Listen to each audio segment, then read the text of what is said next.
How is it going, everyone? First, I want to say June is Men's Mental Health Awareness Month, so I hope everyone is winning the battles that they are not talking about. You should be proud of making it another day. I know it is not easy. I always post my email in the intro and always respond, so do not hesitate to hit me up. I do not care if we have spoken before or not. With all that being said, I wanted to talk about the popularity behind 10-ounce silver bars and why they are so popular. They certainly aren't the cheapest per ounce. They always come in some odd different sizes. So what makes them so desirable? Let's get to the video. What's going on, guys? I'm Stateside. Welcome to my channel, and don't worry, I'm not trying to get you to like and subscribe. But if you have an unhealthy addiction to gold, silver, and numismatics as much as I do, then I promise you're in the right place. And as viewers, you don't get the recognition as you deserve, so I want to say thank you for taking the time out of your day to watch my content. Helps me out tremendously. With all that being said, let's roll it. 10-ounce silver bars have been made by private mints and government-owned mints forever. Even nowadays, if there's a mint, it's almost guaranteed they make a 10-ounce silver bar or even a 10-ounce silver coin. I know the Perth mint is a very popular option. They're one of the most well-known out there, and they make all different sizes of coins. So in this video, I'm going to give my 3 reasons as to why 10-ounce silver bars are not only the ideal size, but also why I believe they are the most popular within the silver stacking community. So, excuse me.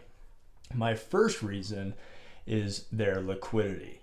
Now, if you are new to stacking silver and gold, when I talk about liquidity, I'm talking about how easy it is for you to be able to sell something that you own. It can be either just an affordable option, something that's highly sought after.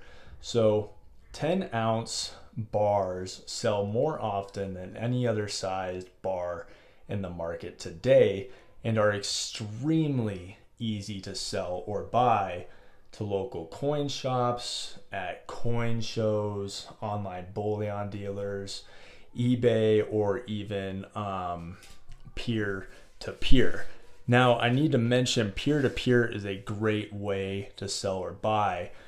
I know it's becoming very popular nowadays on a bunch of different social media platforms, but it can also be very sketchy, meaning, unfortunately, guys, there are a lot of scumbags out there selling fakes, or they will be on one of these platforms. They will say, give me your address, here's my account you can send money to, and then they take your money and then they block you. Then they will go and they will make a different profile and then do it again to someone else. And that's just unfortunately what I've seen happen. So please do a reference check if you're on one of those platforms. There's usually an admin or an approved seller that has many references, who has sold hundreds of times and is very reliable. It just takes 5 minutes and it could save you hundreds of dollars. Or another good option is you can meet at a local coin shop to buy from someone. Now, I have a really good relationship with my LCS. So there's been times where I'll meet someone to buy something, I'll take it in, get it tested to make sure that it is real and genuine. For those that don't know, a local coin shop will have a Sigma machine where they can lay down a silver coin, silver bar, or even gold. And this machine tests the purity of the silver to make sure that it's real. So my guys don't charge me anything when I do that because I buy from them so often. They're totally fine with it because they know I'm going to be in there spending more money the next day. But If you don't know the local coin shop owner, you can usually slip them an extra few bucks, and then they'll test it for you. And it's all just a peace of mind thing. And number 2 is their prices. Like I said in the beginning of the video, they are not the least expensive size, but it's something that everyone can afford, and that makes it liquid. So your least expensive options per troy ounce are your kilos and 100-ounce bars. So here's a 100-ounce bar right here. Obviously, that's 10 times the size of the bars you see on the table right there. And then I don't have my kilo bar out, but I have a kilo coin right here. Now these can be either really low premium bars and coins, or like this reverse proof Libertad, they can be very, very high premiums. But the problem with kilos is that even though they are less expensive, they're also the least liquid size out there, meaning you'll usually get offered less when trying to sell, and trying to find a buyer can sometimes be a problem. And there's 2 problems with 100-ounce bars, and that's that not everyone can afford a 100-ounce silver bar. So they're going for almost $3,000 right now, so not everyone can afford that. And personally, if I saved up $3,000, I would rather buy an ounce of gold instead.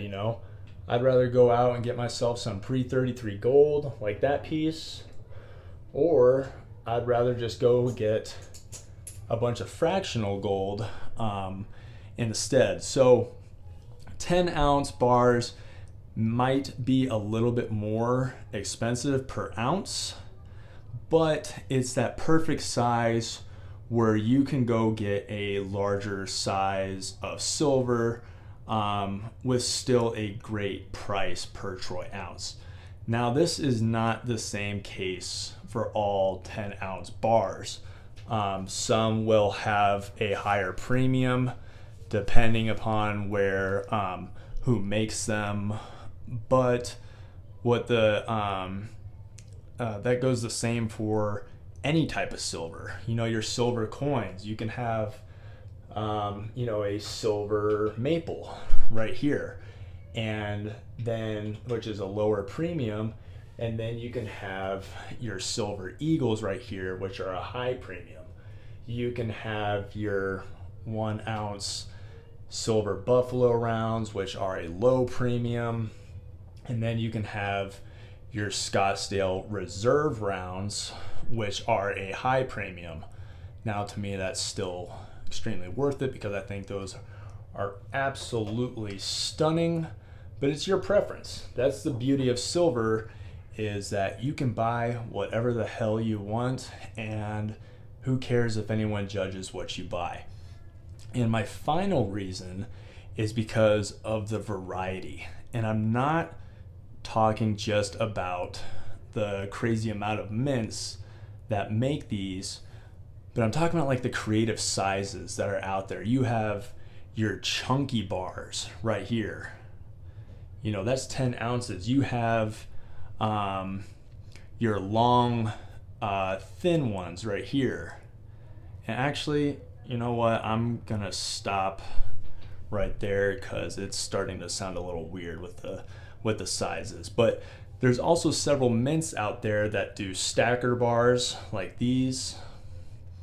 These stack perfectly on top of each other. Scottsdale Mint is known for doing a lot of those.